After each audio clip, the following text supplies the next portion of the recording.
The German luxury brands have embraced our electric future.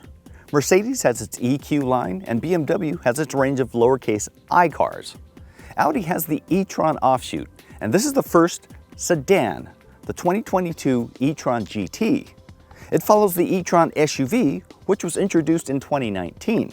Expectations are high for the e-tron GT, since there aren't a lot of all-electric sedans or coupes with any sporty overall performance. How does it stack up against its rivals? Well, we'll get to that shortly. But in the meantime, do us a favor, hit like and subscribe below to get all of our latest reviews. The e-tron GT is about the size of the Audi A7, Porsche Panamera, or Mercedes-Benz CLS class. Underneath its sheet metal, it shares a lot of its components with the Porsche Taycan. It has two electric motors, one at each axle for all-wheel drive. They're all fed by a 93 kilowatt-hour battery pack, which is the upgraded battery in the Taycan. Combined, they produced 496 horsepower and 464 pound-feet of torque. In a temporary boost mode, output increases to 522 horsepower and 472 pound-feet. The EPA estimates it will return 236 miles of range on a single charge. This, however, is the RS e-tron GT, which generates an impressive 590 horsepower and 612 pound-feet of torque. In its temporary boost mode, that kicks it up to 637 horsepower, and Audi says that's good enough to accelerate it to 60 miles an hour in only 3.1 seconds. Range understandably drops, but at 232 miles, that's still pretty acceptable. As far as styling goes, the e-tron GT blends some classic Audi elements with the modernity that EVs are known for. It has plainness surface treatments to make it look sportier than some other EVs, and these flared fenders, well, they give it a strong, broad stance. There's a charge port here and also on the other side, which makes charging easier, but you just have to remember that the passenger side is the one that is DC fast charge capable. Now here in the back, the roofline tapers down to a graceful fastback silhouette. One would assume you'd have a big hatchback back there, but in actuality, it's just a regular trunk, and we'll get into that later. Overall, I think it's a sharp-looking car that could easily be mistaken for a gasoline-powered sedan rather than an EV. What do you think? Do you prefer this styling or some of the grille-less EVs? Let us know in the comments below. Oddly enough, it also drives a bit like a conventional gasser, so let's hop in and I'll explain why. With 637 horsepower and 612 pound-feet of torque, it's a fair assumption that this RS e-tron GT rips. And it does. Right off the line, acceleration is instantaneous, and it'll snap your head back if you're not prepared. To say that it's more powerful than most drivers will ever need is a major understatement. Power delivery is buttery smooth, linear, and since it's an EV, there aren't any gear shifts. It just keeps pulling and pulling until it reaches its 155 mile an hour top speed. The e-tron GT differs from other EVs when you want to slow down. When you let off the accelerator, you don't get the typical strong deceleration from regenerative braking. Now that's when the motors turn to generators and use the car's momentum to recharge the batteries. You can increase the regeneration with these paddles here on the left side, but they don't seem to have much of an effect. The GT just sort of freewheels and coasts until you start pressing on the brake pedal. Now, rather than giving us the usual one-pedal driving capability, Audi decided to integrate it into the brake pedal itself.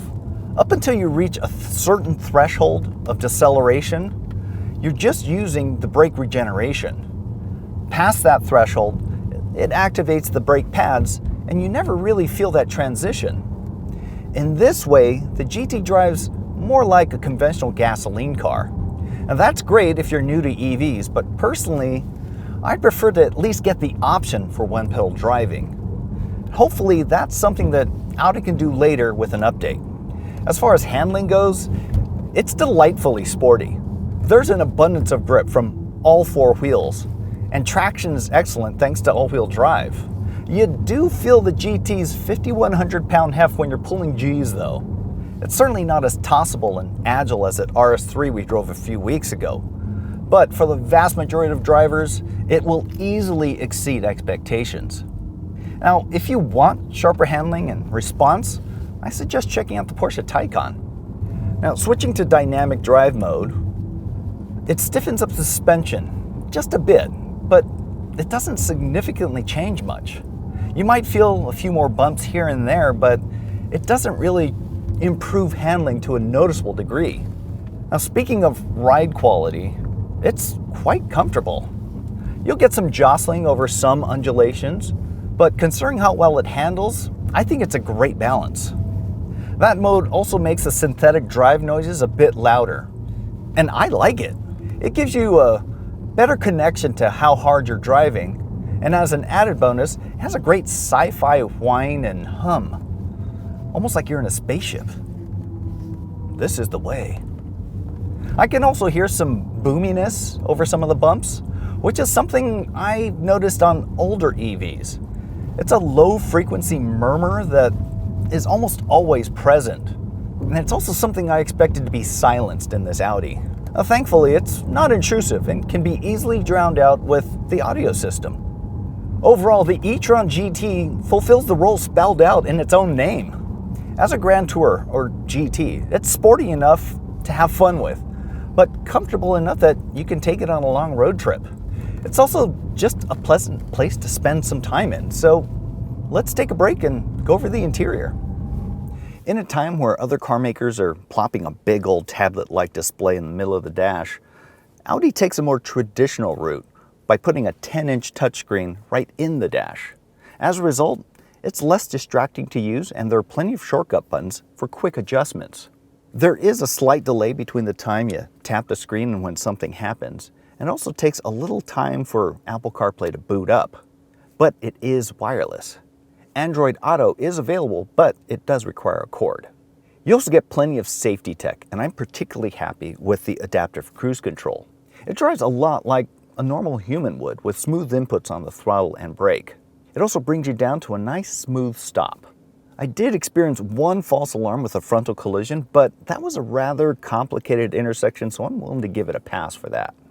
Materials quality is excellent throughout the entire cabin, but I do feel like there's just a little bit too much piano black plastic. Unfortunately, under certain lighting conditions, this black plastic can send some pretty nasty reflections into your eyes.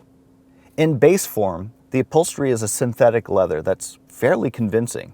With the Year 1 package that this has, it upgrades you to premium leather, and also the seats are ventilated. It also has a massage function that works on the seat back here. I would lobby Audi to also add the massage function to the seat cushion, because after a few hours I started feeling a few hard spots. I also wish there was more internal storage for your personal items. As it is, you have these moderately sized cup holders and this small tray here, but this center armrest bin, well, it's really small. It doesn't even fit my max size iPhone with the bumper case around it. There's also a wireless charging pad down here, but I can't get to it, and honestly, I think you'd have to have a pretty small phone for that to work. Now, I know that's a first world problem, but honestly, I expect a little more from Audi.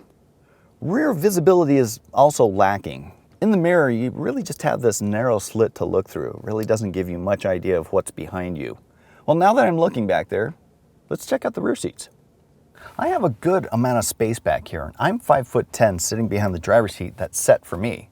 My head, it's not bumping into the headliner, and I have plenty of room for my legs and feet. That's all a bit surprising considering that sloping fastback roofline. I expected it to be, I don't know, a little more closed in. Now, I do feel like I'm a little more closed in than I am because these windows are kind of short and I kind of feel a little claustrophobic, but overall, it's pretty good. Down here in the center, we have 2 air vents and controls for the fan as well as the outboard heated seats. What's missing though? USB charge ports. That seems like another misstep, especially for a mid-sized luxury sedan. Here in the center, we have a nice little armrest as well as a center pass-through for longer objects in the cargo area. And you'll probably need that because the cargo only measures 9.2 cubic feet. That's small for any sedan, but it's especially small for a luxury mid-size sedan. There are some handy hooks back there for your bags though. And up front you do have a frunk, but that measures less than 2 cubic feet. I personally like frunks, especially if it's easier to access depending on how you park. The weird thing is though, there's no way to open that frunk from the outside. There's no button on the remote and there's no hidden button near the grille. You actually have to open the driver's door and find the button on the outside. It's a little weird, it's a little awkward. The e-tron GT is DC fast charge capable up to 270 kilowatts, which means you should be able to get a charge from 5% to 80% in only 30 minutes. On the more common level 2 chargers, you can expect it to take about 10.5 hours. Audi makes home charging a bit easier since they partnered with Amazon to streamline the process. You do get a beefy charge cable with the GT though. That means if you have a compatible outlet, you may not have to spring for a charger. But you should consult with an electrician first, because these EVs, they can pull a lot of juice. So what does all of this cost you? A lot, actually. The base e-tron GT starts just above $106,000. This RS e-tron GT starts above $145,000. With the loaded year 1 package, this test vehicle has a sticker of over $160,000. By comparison, the Porsche Taycan starts right around $88,000, but a comparable model to the RS starts at almost $155,000. The Tesla Model S is comparably priced to the base e-tron GT, while the Plaid will set you back about $136,000.